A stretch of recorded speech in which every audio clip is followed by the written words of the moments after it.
Olá, está começando a Granja na TV. Eu sou Thaís Dávila e essa é a sua conexão diária com o agronegócio. São Sebastião do Caí recebe no dia 3 de maio a abertura festiva da safra de bergamota. O evento começa às 11 da manhã no Parque Centenário. De acordo com o censo da citricultura divulgado em 2023 pela Emater, o município conta com 578 hectares de citros plantados, sendo 189 de bergamota, 204 de laranja e 185 de limões. O evento contará com atrações como o passeio histórico pela cidade, passeios de carreta, churrasqueada e shows.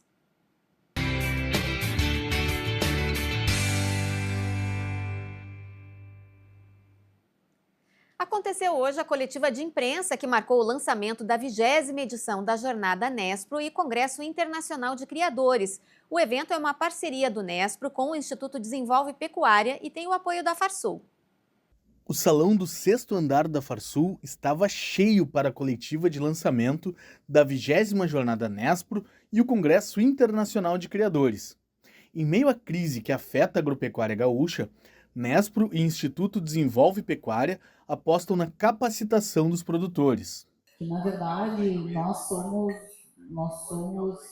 grandes insistentes e grandes teimosos que continuamos esperançosos em desenvolver uma atividade que realmente, se tu não tens a casa muito bem organizada e buscando cada vez mais resolução de questões estruturais, a gente não consegue enxergar como vai ser. E eu te diria o seguinte, que passa muito por uma questão de melhoria de gestão. Tá? Eu acho que a gente precisa muito investir em gestão, organização porque, na verdade, o que a gente enxerga é que muitos pecuaristas, eles não têm a propriedade na mão, eles não têm a verdadeiros números do seu negócio e aí depositam unicamente em questões conjecturais os seus problemas. Então, eu te diria que a verdade é que temos que seguir, temos que buscar conhecimento sobre o assunto, e por isso a proposição de chamamento de que busquem conhecimento, porque temos que seguir trabalhando. E o cenário, apesar de todas as dificuldades, ele continua sendo de esperança pelo que está se colocando.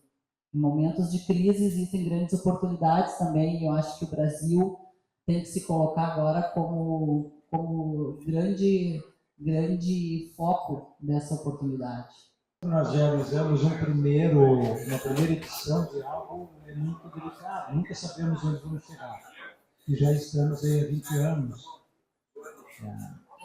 formando grandes parcerias, passando por muitos desafios. Nós enfrentamos uma pandemia, né? Aliás, em 2020, o nosso evento seria a primeira vez no shopping, lembra, cara? Aí a pandemia roeu. Fizemos 3 eventos da Expo Inter, totalmente digital, quando a Expo Inter não aconteceu. Então, passamos por tudo isso, por diversos cenários da pecuária ao longo de 20 anos. E esse cenário sempre oportunizava algum tipo de discussão. Nossa origem foi mais do âmbito acadêmico, um evento mais de pesquisadores, estudantes. Internacionalizamos a cada 2 anos, trazendo pessoas de diversos países. E nas últimas 5 edições, o nosso público tem sido 60% produtores rurais. E isso demonstra que o alcance é outro e nos deixa com uma responsabilidade muito maior, porque a nossa entrega é para a sociedade, não é para o estudante. A programação reúne especialistas nacionais e internacionais. Nós temos um painel do Mercosul, um produtor, uma liderança do Uruguai, uma liderança brasileira, um paraguaio e um argentino. São produtores que exercem sua liderança, mas são pecuaristas que têm a experiência dentro da porteira, sabe como fazer. Então, cada um deles tem uma vivência de como a política de um país afeta o dentro da porteira. Outro, como a tecnologia influencia seu desempenho em produtividade. Outro, aspectos sociais, ambientais, e outro, aspectos climáticos. Então, são experiências compartilhadas que demonstram como é possível superar desafios com informação, com conhecimento e com organização institucional. Então, essa é a ideia, e isso vai passar, não esperanças, mas caminhos concretos do como fazer a partir de vivências já concretas. Eu acho que essa questão do tarifaço, como estão chamando, e todas as medidas que foram tomadas após essa comunicação, de lado a lado, é um momento tenso, que coloca o cenário mundial muito em alerta, mas momentos de crise são momentos de oportunidade. E já houve esse cenário similar anteriormente, onde o Brasil se beneficiou, e eu acredito que agora nós tenhamos bastantes oportunidades de ocuparmos espaços. E a gente precisa, sem dúvida, usar toda a boa informação que nós temos a nosso favor. E a questão de sermos uma zona livre de aftosa sem vacinação é um selo a mais nessa responsabilidade sanitária que o restante do mundo precisa saber, que cada vez mais nós estamos na busca por essa excelência. Então eu acredito sim que medidas como essa, como a rastreabilidade também, que é algo que está aí e que tem que acontecer, são medidas que cada vez mais vão nos dando oportunidades de melhores mercados. Que é um valor de carne agregada, né? Que nós aqui como Rio Grande do Sul precisamos sim cada vez mais buscar esse descolamento da commodity para valorizar aquilo que nós temos. E esses selos vêm sempre nesse favor. O endividamento e as dificuldades enfrentadas pelos produtores também foram pautas da coletiva. Então, se nós não concebermos que realmente nós estamos com mudança climática e temos que ser muito inteligentes, temos que usar muitas cabeças para pensar o que fazer, como podemos nos comportar, porque agora estamos nós lá, de chapéu na mão, chorando para um governo que não tem dinheiro. Esta é a verdade, para um governo que já gastou tudo que tinha, mais um pouco. Grande dificuldade. E se não vier minimamente algum recurso para os produtores, principalmente na área agrícola, realmente o Estado vai entrar numa crise muito profunda. Porque as coisas se originam no campo. Se nós olharmos que quase 50% do PIB gaúcho vem do campo, e se o campo não resolver o problema, e já existe inclusive uma discussão, minha gente. Tudo bem, vamos tentar ajudar. E tem gente fazendo esforço. Tem. As reuniões têm sido muito duras, nós temos participado praticamente todas, o nosso economista Antônio da Luz está no epicentro de todas essas negociações, e as reuniões têm sido muito duras com o Ministério da Fazenda, sem dúvida nenhuma, mas existe uma unanimidade, inclusive do próprio Banco Central, que estava na audiência pública de ontem lá em Brasília, patrocinada pelo deputado Afonso Herrera, lá da minha terra, no sentido de que, tudo bem, vamos tentar socorrer e ver o que se pode fazer, pelo menos pelos produtores com maior dificuldade. Também pensar assim, vai vir vamos passar regra em todo mundo? Esqueça, mano. Eu já venho dizendo e venho colocando, aqueles que puderem pagar suas contas, que eu faça. A melhor coisa que tem o produtor não dever. Se ele tiver que fazer um pequeno sacrifício e pagar a sua conta, aqueles que puderem, evidentemente, tem que fazer. Porque qualquer renegociação vai ser muito dolorosa. Depois da pandemia, a carne bovina sofreu uma redução muito expressiva. Em 2023, a carne bovina em 12 meses teve uma redução de quase 30%. A partir do final de 2024, houve uma recomposição de preços. Essa recomposição estabelecida tanto para o pecuarista, para o frigorífico e também repassada na gôndola, foi importante para manter a pecuária em atividade, investimentos em tecnologia. É claro que, para o consumidor, isso representa algo significativo no seu consumo, mas, de certa forma, o consumo se manteve, ou seja, o consumidor de carne bovina segue consumindo carne, mantém seus hábitos, porque a produção não sofreu grandes reduções. Então, quando há um preço compatível na gôndola, isso é repassado para toda a cadeia de produção e assegura um nível mais constante de oferta, evitando que ocorram grandes picos de preço em determinados momentos, e aí sim é preocupante para o consumidor. A 20ª Jornada Nespro e o Congresso Internacional de Criadores acontecem nos dias 17 e 18 de junho no Barra Shopping Sul. Que expectativa, uma casa cheia, tantas pessoas, tantas lideranças, todos apostando neste evento. Então, é uma preocupação que nós temos e vamos superá-la atendendo um evento organizado, com uma programação atual, com um ambiente de convívio muito fraterno e já estamos com uma casa quase cheia lá no Barra Shopping. Então, este lançamento hoje demonstra isso aqui, é um preview do que virá pela frente.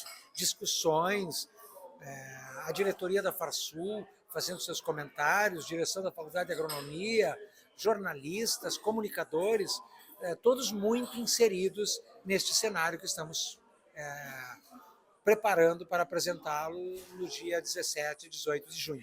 Tudo vai estar contemplado na jornada. Nós vamos falar sobre diversos assuntos e as pessoas vão sair de lá com uma boa informação e cada vez mais em condições de desenvolver a melhor pecuária. A Granja na TV faz um rápido intervalo, em seguidinho a gente volta com outras informações. Até já!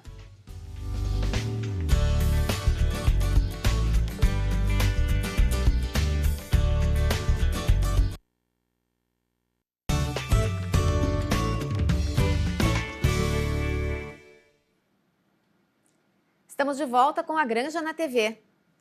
Procurando uma consulta médica gratuita? Venha para o Centro de Especialidades da Medicina Ubra. Aqui você encontra atendimento humanizado, uma clínica novinha e marca sua consulta em diversas especialidades. É isso mesmo, as consultas são presenciais e você garante o melhor atendimento médico em várias especialidades. Agende agora mesmo a sua consulta, pois as vagas são limitadas. Consultas presenciais gratuitas é no Centro de Especialidades da Medicina Ubra. Esperamos por você na Avenida Farroupilha, 8001, prédio 59, na Ubra, em Canoas. Ou agende a sua consulta pelo WhatsApp 51 9275 0377. Anotou? 51 9275 0377.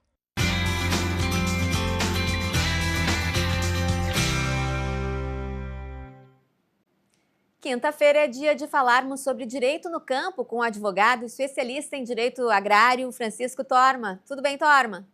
Oi, Thaís. Lembro muito bem que na semana passada nós conversamos, obviamente, sobre o endividamento do produtor rural gaúcho e também sobre aquela pauta que teve em Brasília, que o pessoal saiu daqui do Rio Grande do Sul para conversar com o ministro Haddad e chegou lá e não tinha ministro Haddad. Conversaram com vários outros técnicos do Ministério da Fazenda, mas o ministro Haddad não se fez presente nessa oportunidade de dizer que estava com outros compromissos. Isso foi impactante para o agricultor gaúcho que aguardava uma solução do governo federal para esse seu endividamento decorrente dessa estiagem severa que nós passamos esse ano e que já vem acumulado tanto da enchente de 2024 como das outras estiagens que também aconteceram. São 4 anos de perdas. Nós frequentemente estamos falando sobre isso. O cenário é muito complicado aqui no Rio Grande do Sul por conta do endividamento. Bom, as pautas da semana passada foram reprisadas nessa semana. Comentamos aqui que essa seria a semana do vai ou racha, porque ou se resolve efetivamente o problema do agricultor gaúcho, ou de fato se tem certeza de que o governo não vai fazer nada e que cada um deve começar a ter atitudes e adotar medidas para resolver o seu problema por conta própria. O que nós percebemos dos relatos do pessoal que esteve em Brasília é que de fato não há muita perspectiva do governo federal em aportar recursos ou fazer movimentos legislativos no sentido de proteger o nosso produtor rural, de possibilitar com que ele consiga refinanciar ou repactuar essas suas operações que começam a vencer agora no início de maio, e por isso a preocupação, por isso a emergência, a necessidade de nós buscarmos agora uma solução para esse endividamento, porque agora, maio, mês que vem, já começam a vencer essas operações. Fala-se que nós teremos aqui em parcelas de crédito rural, de endividamento rural no Rio Grande do Sul, em torno de 28 bilhões de reais vencendo em 2025. O endividamento é muito maior, mas parcelas de 2025, dinheiro que o produtor rural gaúcho deve desembolsar em 2025, seria mais ou menos da ordem de 28 bilhões de reais e não há disponibilidade de fazer esse pagamento. Nós estamos conversando, nós estamos acompanhando produtores com muita frequência e nós percebemos que, de fato, por conta dessa estiagem, não há produto, não há grão disponível para fazer a comercialização e pagar essas operações. Muito assim, pouco produtor, os produtores estão conseguindo mal e porcamente, como diria minha avó, pagar o seu arrendamento, alguns nem isso. E aí nós temos esse cenário catastrófico das contas aqui do Rio Grande do Sul. Bom, em Brasília, o que foi discutido? Primeiro, o ministro Haddad disse que não teriam soluções generalizadas, que deveriam ser analisados caso a caso e que os requerimentos dos agricultores seriam um pouco generalistas demais, o que eu não concordo, porque depois, no caso prático, é que vai se verificar se aquele produtor atende ou não aqueles requisitos que estarão na legislação. Bom, em relação ao projeto de securitização, nós não tivemos grande avanço. Obviamente que ele entrou na pauta, mas na prática não temos nada alinhado, então ele continua sendo discutido no Congresso Nacional, em ambas as casas, tanto no Senado como na Câmara dos Deputados, mas evidentemente que um projeto de lei tem um tempo para ser discutido, ser debatido e ser votado, que ele não depende tão somente da boa vontade dos políticos que estão trabalhando para resolver o problema do endividamento rural, ele depende de uma série de fatores. Portanto, nós não podemos contar com a securitização para resolver o problema de maio, que começa agora, já daqui a alguns dias. Nesse sentido, se buscava uma segunda pauta em Brasília, que seria suspender as operações de crédito rural, suspender o pagamento dessas operações nesse interim, nesse meio tempo. Tentar 60 dias, 90 dias, 6 meses, para que justamente seja possível, nesse intervalo de tempo, adiantar o processo legislativo da securitização. Aparentemente, isso também não vai acontecer. Os representantes do governo federal não acenaram com nada positivo nesse sentido. O que se obteve de alguma resposta, talvez um pouco mais prática, no que pese ainda esteja muito genérica, é que o ministro Haddad prometeu buscar junto ao Conselho Monetário Nacional, que por acaso é ele que preside, a possibilidade de uma resolução no sentido de que os bancos deveriam cumprir com o Manual do Crédito Rural. Resposta para boi dormir, como diria outro. Na prática, o Manual do Crédito Rural já existe e ele garante ao produtor o direito de prorrogar suas operações quando há uma frustração de safras, quando há alguma situação que impeça o pagamento do seu crédito rural, como exemplo desse ano que nós estamos vivendo por conta da frustração de safras decorrente da estiagem. Não há necessidade de uma resolução do Conselho Monetário Nacional dizer que o banco precisa obedecer ao Manual do Crédito Rural, porque o banco precisa obedecer ao Manual do Crédito Rural, afinal de contas ele é uma compilação das normativas do próprio Conselho Monetário Nacional e do Banco Central do Brasil, instituições a qual os bancos são vinculados e devem obedecer todas as normativas. Portanto, uma resolução dessas é coisa para português ver, ou para inglês ver, depende de onde vem o ditado. Mas na prática não resolve problema nenhum, porque o produtor rural já pode acionar diretamente, através do seu advogado, o Manual do Crédito Rural e buscar a prorrogação das suas operações. Portanto, na semana do vai ou racha, a resposta é rachamos, não resolvemos absolutamente nada em Brasília e a partir de agora é cada um por si. Se eu puder deixar uma dica aqui para o agricultor que nos acompanha organize-se, veja com a sua instituição financeira, consulte os profissionais que lhe acompanham da agronomia, da contabilidade e do direito, porque a partir de agora você vai ter que resolver os seus problemas por conta própria, não aguarde nada do governo federal. Se vier alguma coisa do governo federal no meio tempo, é lucro, é bônus, mas não conte com isso, que é mais saudável. Faça as suas próprias ações para resolver o problema por conta própria.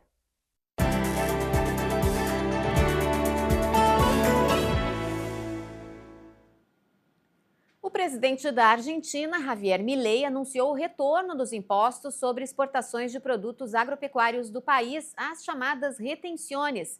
A decisão pode influenciar os preços internacionais de grãos como soja, trigo e milho. E esse é o assunto do nosso comentarista de Mundo Agro, Leandro Mariani Mitman. Tudo bem, Leandro? Olá, tudo bem, Thaís? Tudo bem. Quando não é Trump, é Milei, como é que está? Vamos explicar para quem está nos acompanhando e não sabe ainda o que são as retenções. Pois é, Thaís, a gente que está aí, acompanha o agro brasileiro e ouve muito o que os produtores brasileiros, as entidades dos produtores brasileiros comentam, você reclama bastante do presidente do Brasil, que não está aí apoiando o agro brasileiro da maneira como deveria, né? Sim. Aliás, mas isso é um outro assunto. O que a gente já abordou aqui mais de uma vez foram ações do governo Trump, com aquele tarifaço contra o mundo, mas sobretudo contra os chineses, que foi algo muito benéfico ao agro brasileiro, né? O presidente Trump ajudando o agro brasileiro que pode vender mais para a China. Foi na semana passada, um outro presidente, esse nosso vizinho aqui, o Milei, Javier Milei, presidente da Argentina, anunciou a volta aos patamares lá de janeiro do que eles chamam de retenções, que é um imposto em cima de exportações de produtos agro. Esses impostos, eles existem há muitos anos, assim, foram outras gestões que anunciaram. Aí, quando o Milei assumiu, ele reduziu esse percentual, por exemplo, a soja de 33% para 26%, de derivados da soja de 31% para 24,5%, de trigo, milho, sorgo e cevada de 12% para 9,5%, e agora, isso até 30 de junho, né? Agora, tipo, daqui a um pouco mais de um mês. E aí se esperava, o agro argentino, os produtores argentinos esperavam uma nova redução, sei lá, uma extinção desses impostos. Pois o governo Javier Milei anunciou que vai voltar aos patamares de janeiro, a partir de 1º de julho. Ele entende que isso vai trazer mais dólares para o país, para a economia argentina. Isso foi, digamos assim, um balde de água fria lá para os produtores argentinos, porque isso encarece os produtos que eles produzem lá, que os produtores argentinos geram em soja, milho, enfim, e trigo. E isso é muito bom, de uma maneira geral, para o Brasil, porque o produto brasileiro fica mais vantajoso em nível internacional para vender para outros países, sobretudo a China, aí, que é o principal cliente brasileiro e principal cliente da soja argentina também, né?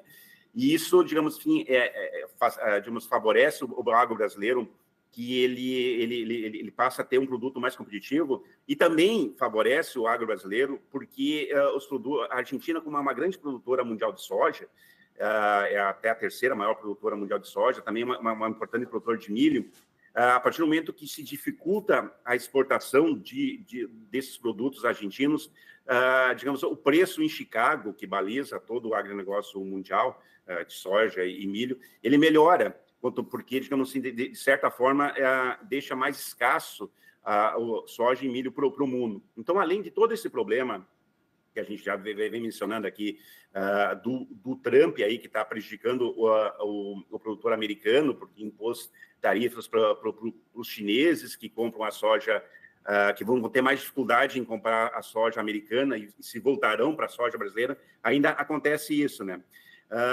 Ou seja, o milho, sobretudo o milho brasileiro, que agora, em breve, aí, mais uns 2 meses, 1 mês, 2 meses, 3 meses, começa a colher a soja, o milho de segunda safra, que é o maior volume, aí, coisa de uns 2/3 para mais de tudo que o milho, tudo que o Brasil produz em milho é milho de segunda safra. E esse milho vai para o mercado no momento que a Argentina tem dificuldades em exportar o milho argentino. Isso vai facilitar para o produtor de milho brasileiro. Isso é uma boa notícia para o agro brasileiro. A notícia ruim, não necessariamente para o produtor brasileiro, é para nós, os urbanos, porque o Brasil é um grande importador do trigo argentino. Praticamente aí 65% de todo o trigo brasileiro que o Brasil consome, que o Brasil compra lá fora, vem da Argentina. E esse trigo vai ficar mais caro. É uma coisa meio ao natural. A partir do momento que eles aumentam os impostos lá para a venda externa, digamos assim, esse produto vai chegar aqui no Brasil mais caro. A gente sabe aí que o Brasil é um mega produtor mundial aí em uma série de produtos agrícolas, lidera em vários produtos, a exportação em muitos produtos agrícolas, aí domina, enfim, mas em trigo, infelizmente, a gente não é autossuficiente ainda, por alguma circunstância aí, que tem o caso hoje, assim, o Brasil ainda compra bastante trigo. Até eu estou com um número aqui que dá uma ideia, assim. Por exemplo, no ano passado, o Brasil precisou importar 6.650.000 toneladas de trigo, 6 milhões de toneladas, ou seja, Sim. É um volume grande. E a Argentina contribuiu aí com como eu disse aí, eu falei 66%, mas foram 64% de todo esse volume aí, mais de 2 milhões de toneladas vieram da Argentina. Ou seja, esse produto vai chegar mais caro aqui para o Brasil, né? É claro que isso não vai prejudicar o produtor brasileiro de trigo, assim, porque, enfim... Precisa mesmo importar, né? Mas precisa, né? É uma coisa, um tanto, como eu disse, né? O Brasil produz milho para abastecer o mercado interno muito bem, pode exportar, o Brasil é um grande exportador, o soja também e outros produtos, mas trigo, o Brasil ainda é dependente de importações. E a Argentina, historicamente, desde sempre, assim, é um grande fornecedor de trigo aqui para o agro brasileiro. Mas, enfim, dando uma resumida aí, a gente traz uma boa notícia aí para o agro brasileiro, produzida por um outro presidente, o presidente de um outro país, o caso da Argentina, algo que foi um pouco surpreendente, assim, porque o Milei, assim, entrou lá com uma proposta um tanto disruptiva, assim, já criticando essas chamadas retenções aí, que foi estabelecido lá por outros presidentes, até eu não vou entrar aqui em detalhes históricos, e agora ele anunciou a volta aos mesmos patamares lá de janeiro, quando se esperava que a partir de julho, depois do dia 30 de junho, se baixasse ainda mais essas retenções aí. Ou seja, é uma boa notícia para o Brasil, que é um mega produtor aí, mega exportador aí de soja e milho, Thaís. E é o tango, né? O presidente deu um passo à frente, já deu um passo atrás, e assim vai a dança do comércio mundial, que está cada vez mais complicada, né, Leandro? Exatamente, é uma boa definição mesmo. Foi para lá, foi para cá, e isso, mais uma vez, o agro brasileiro foi beneficiado. Tá certo, obrigada por hoje, Leandro. Até a semana que vem. Até a semana que vem. A Granja na TV de hoje fica por aqui, a gente volta amanhã. Até lá!